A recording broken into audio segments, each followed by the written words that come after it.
and the places that you know seem like fantasy. There's a light inside your soul that's still shining in the cold, with the truth, the promise in our hearts. Don't forget, I'm with you in the dark.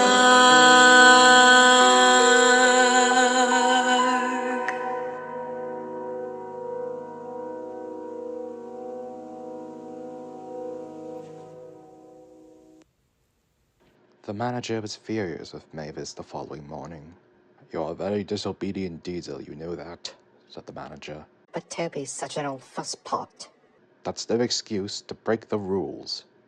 You will stay in this quarry until you can come out again once you're on good behavior. That is all," "Yes, sir," said Mavis sadly.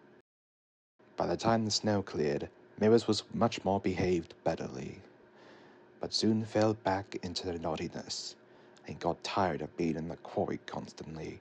Mavis was, however, able to go as far as the crossing which led out of the quarry. One day, when Mavis was setting up Toby's train, she talked to the trucks.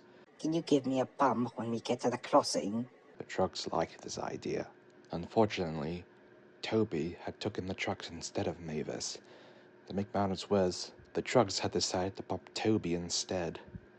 Once they got to the crossing, they bumped Toby so hard his driving fireman fell out of his cab. Toby tried to stop, but it was no use. To make matters even worse, up ahead, the bridge had become weakened. It was more like a tightrope. Due to the heavy water pushing down the normal quiet stream, Toby braked hard, but it was too late.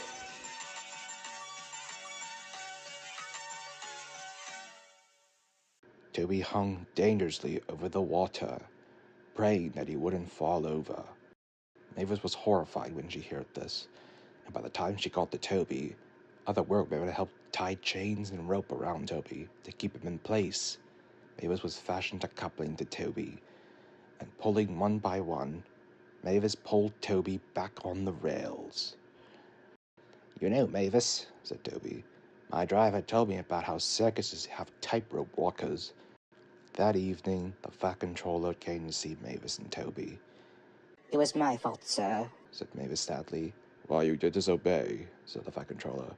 "I am proud of you for helping Toby out of that predicament. And as a reward, you shall be able to travel out of the quarry once in a while." "Oh, thank you, sir," said Mavis happily. Mavis is happier now. She's able to leave the quarry whenever she wants, but she's still always helpful and is good friends with Toby.